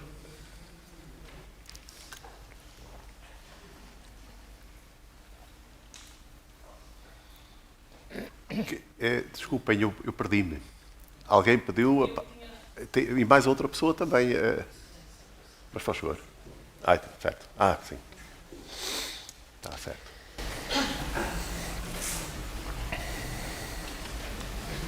Olá, bom dia. Obrigada a todos por estes momentos de felicidade. Eu não gosto de ter a minha felicidade. Gosto de o fazer com todos. No entanto, hoje sinto-me no dever fazer um partilho convosco. Com 20 anos, alguém disse que a minha vida estaria no fim. Não acreditei. Com a mesma idade, este hospital lutou pela minha vida e renasci para a felicidade. Por isso, Para mim, ser feliz é poder continuar a saborear a vida com tudo o que ela me traz. Hoje, com 59 anos, ser feliz é isto mesmo. É poder continuar a viver, a saborear a minha vida e ter a certeza que posso contar sempre com o meu lugar, com todos, porque todos têm estado sempre comigo, onde a minha vida se aproxima da morte e têm-me ajudado a continuar a viver e a sentir-me feliz. Obrigada.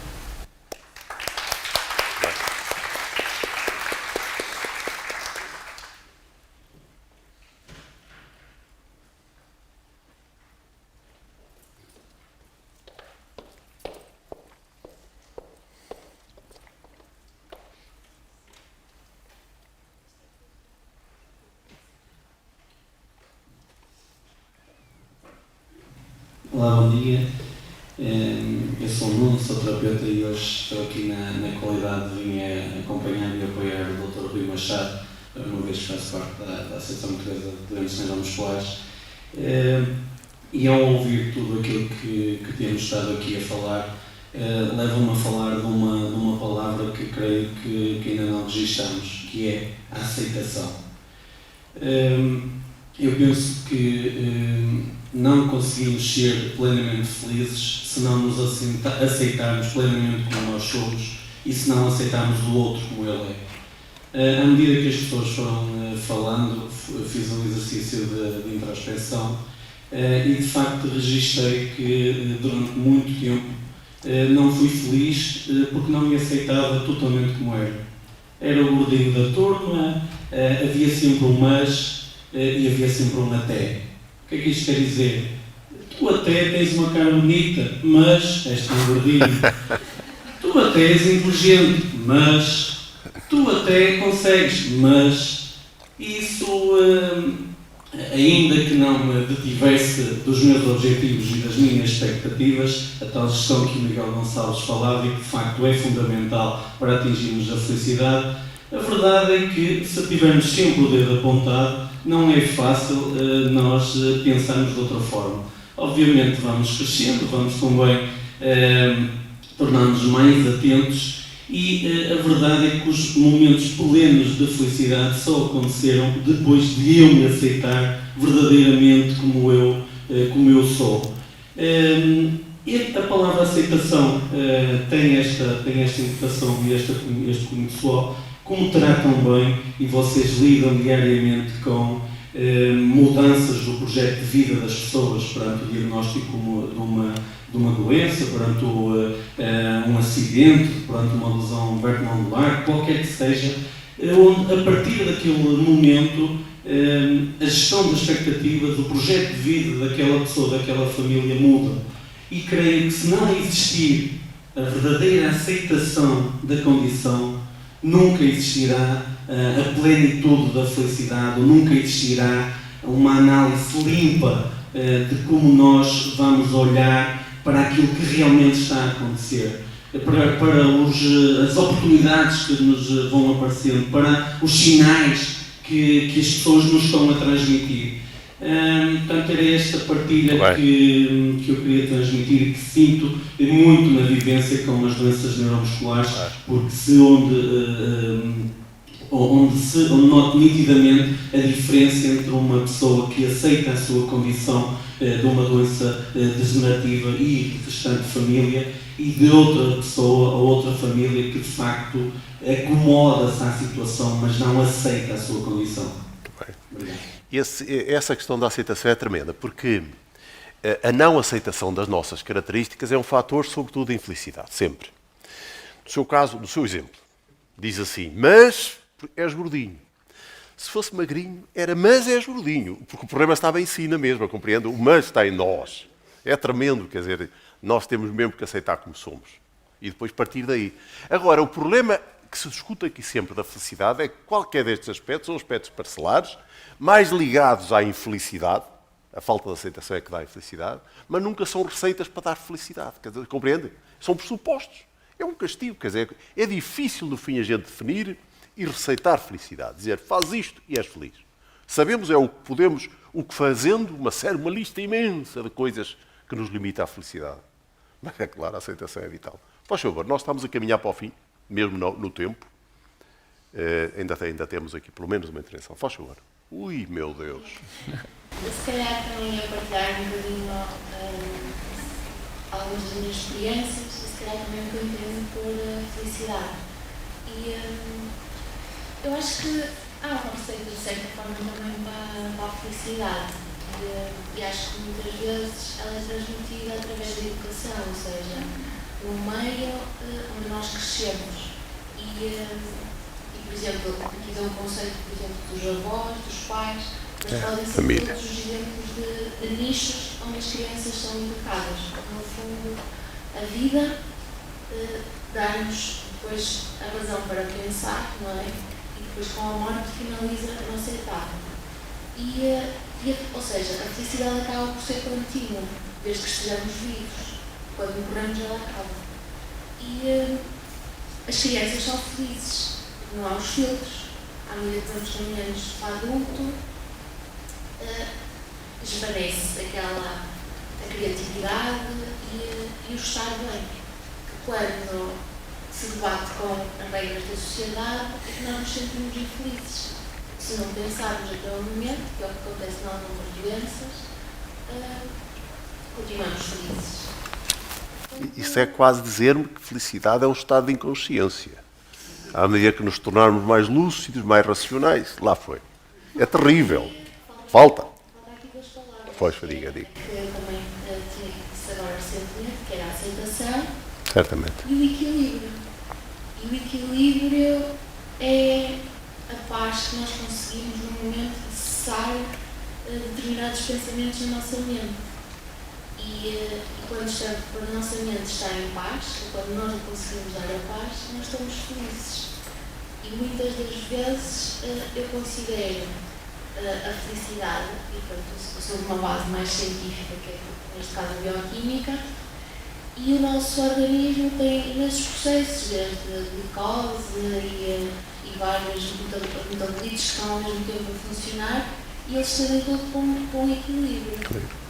E nós, hoje em dia, o que nós não conseguimos ainda, de certa forma, ter consciência é que há momentos felizes, mas naquele momento aconteceram milhões de coisas ao mesmo tempo que não foram quantificadas, nem através de vídeo, elas são perceptíveis, ou seja, desde as nutrientes, desde todas as moléculas.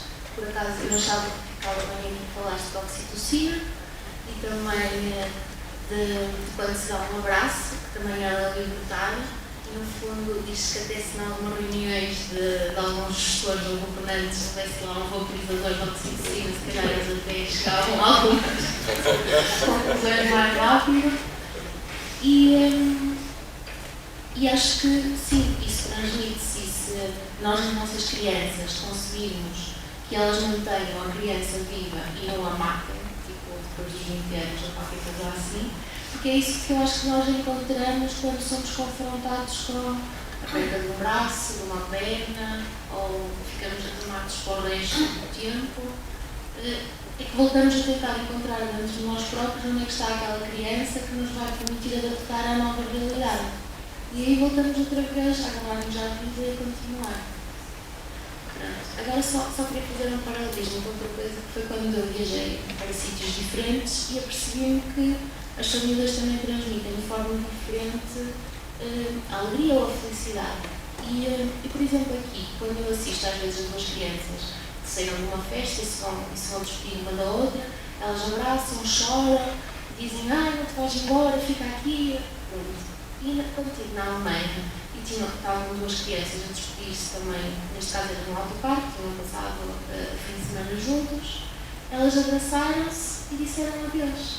Ou seja, elas sabiam que aquele momento tinha acabado, que tinham vivido, mas que depois se iam novamente encontrar.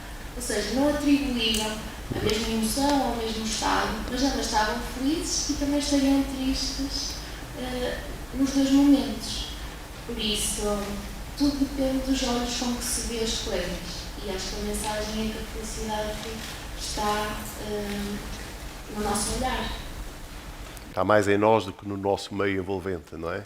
Também me parece. A gente vê aquela população pobre da América Central, de Cuba, e dão uma imagem externa de bem-estar, apesar da pobreza, apesar... Também penso que sim. Faz favor. Não é, não. Sim, é. Vamos ser rápido. É assim, eu acho, não sei o nome, ao contrário daquele colega disse, eu acho que aqui já se falou da aceitação. O Rodolfo Rui Machado já tinha falado, deu outro nome, mais duro, chamou-lhe resignação.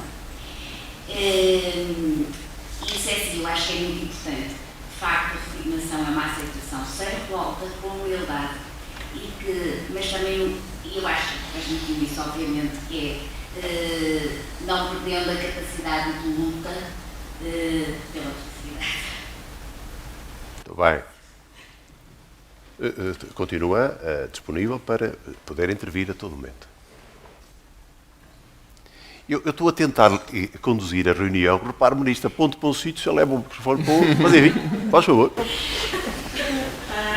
Eu só queria agradecer, estou encantada que o nosso hospital, que eu tanto gosto e tenho tido momentos de tanta felicidade, se preocupe com a felicidade. Quando vi este tema no meu e-mail, eu assim, eu não posso perder para ver o que é que vai ser dito, o que é que realmente as pessoas querem dizer com isto. Será? E estou encantada, mesmo, e quero agradecer muito, porque acho que é muito importante nos preocuparmos com isso. Nós estamos neste mundo para sermos felizes, para ajudarmos os outros a serem felizes, independentemente das opções de vida que tenhamos. Isso a nós não nos diz respeito a cada um. E por isso quero agradecer do coração, estou encantada e não dou por perdido o tempo que estou, bem pelo contrário. Estou muito mais rica. Muito obrigada. A felicidade é... Faz favor, faz favor. A felicidade é vir a um debate sobre felicidade.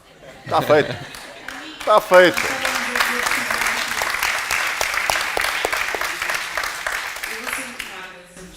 Ah, por Deus. Eu sou a Sofia, sou responsável pelo programa Erasmus na faculdade e era sobre isso que eu queria falar. Só há algum tempo é que eu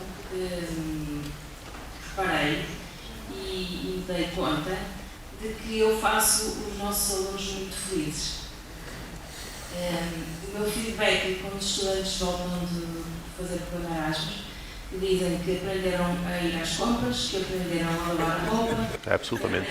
a fazer a cama, Absolutamente. a passar a ferro, mas que isso tudo foi uma causa de felicidade deles.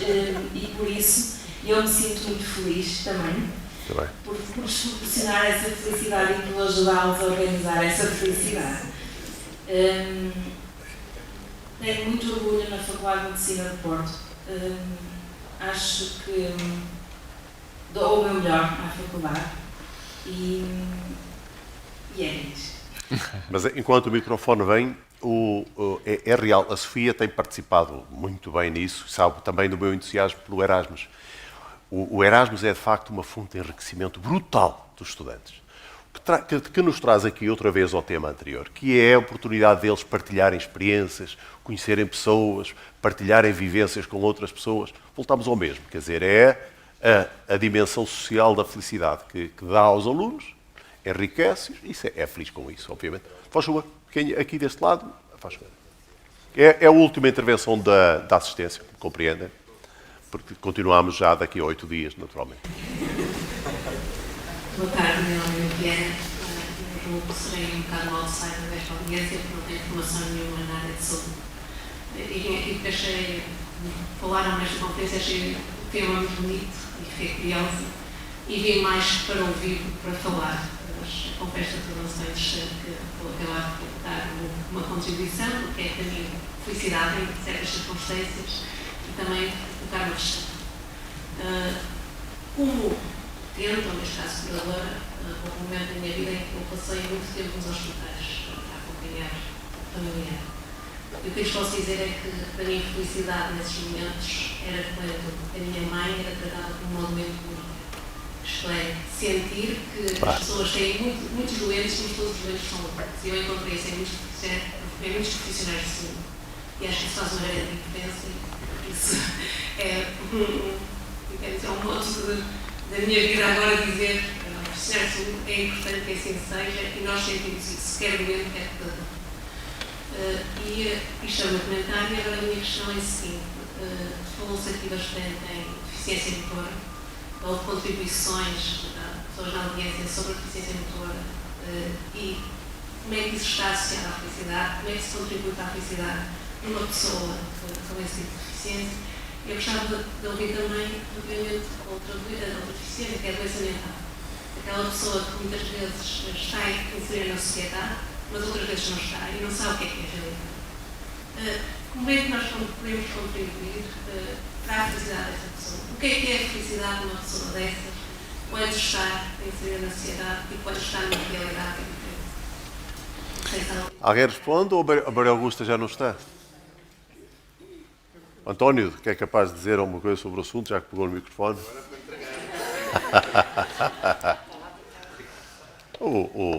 Eu creio que o Richard... Não, eu acho que o Rui falar melhor do que... Muito bem, é evidente, é isso mesmo. Faz favor, mas é mesmo isto, as questões valem também só por si, mesmo sem resposta. Também, uma nota ainda, é natural que encontre profissionais especialmente simpáticos, porque também sorri muito, sabe? Isso ajuda muito, os profissionais. António, não, a Maria Augusta saiu. Depois estava atrás da Maria Augusta, mas já saiu. Mas ele é internista e os internistas... É? É. Ficava... Mas eu então perguntava pelo usador da oxitocina para ser falado com algumas decisões com mais jeito. Mas não, o que eu estava a dizer era isto, é que nós aqui lá no nosso departamento de saúde mental vamos todos os anos ver peças de teatro feitas por doentes que estão internados ou que estão em casa, mas não estão ao dia. Vamos todos os anos ver exposições de pintura, concursos de obras de filmes feitos por pessoas que são, do ponto de vista mental, diferentes de nós, livros, etc. E eu devo dizer que, pelo menos, eu sinto, ainda recentemente, numa das exposições que aqui temos, eu acho que ela ainda está ali à volta da imagem do São João Batista, uma imagem do século XVIII, em pedra, que está ali à frente do hospital. Em todos esses momentos, eu acho que transcende a felicidade. E, portanto, parece-me, é igual aos outros. Tem momentos. Agora, mais disto não sei. Claro. Pois não, mas realmente a gente experimenta isso. Tem momentos, realmente tem momentos. Tem momentos absolutamente fantásticos e coisas absolutamente extraordinárias e que, quer dizer, e que eu acho que não são explicáveis, não sei, mas que se vivem. Isso é o mais importante. E, portanto, é indiferente, é verdadeiramente indiferente ter uma esquizofrenia ou o que quer que seja, porque se conseguem momentos sublimes. Claro. Mais que isso não sei. Professor Filipe, sempre, faz favor. Eu queria responder à sua pergunta. Faz favor. Não quero fugir. Eu acho que aqui um dos contributos desta conferência é, de facto, nós percebemos que a felicidade não é uma, são várias. É de quem é do seu dono.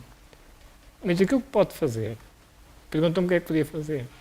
Aquilo que pode fazer é conhecer essa pessoa sem nenhum tipo de preconceitos. É isso que pode fazer. Aquilo que eu estou a pedir é difícil, Mas é isso que pode fazer. A partir daí, vai conhecê-la e vai conhecer a felicidade dela. Termina. Filipe, 1 minuto. Não vou 30 segundos. Esta questão da capacidade, da possibilidade de ser feliz ou não, mental ou outro. Se eu tiver um vaso muito grande, preciso de muita água para fazer transbordar. Se eu tiver um vaso pequenino, faço transbordar com muito pouco. Um pouco isto, ou seja, o que cada um precisa à sua medida, sabendo que para os ter uma capacidade pequenina é muito fácil. Você é o dono, pá. Você é o patrão. Afinal, não é o último, porque o António é o patrão. E eu... Não é? Voltava a falar com o patrão, mas com o irmão, para certificar isto. Porque quando queria fazer a minha irmã feliz, bastava chegar-me junto dela e fazer de conta que caía. E ela adorava e ria-se. Quer dizer, claro. Não preciso mais. Claro. É isso. Meus senhores, muito obrigado pela participação. 2-8. 2-8, a religião e a felicidade. A religião católica e a comunidade Bahá'í. A maior parte não conhece, vai passar a conhecer. Muito obrigado a todos.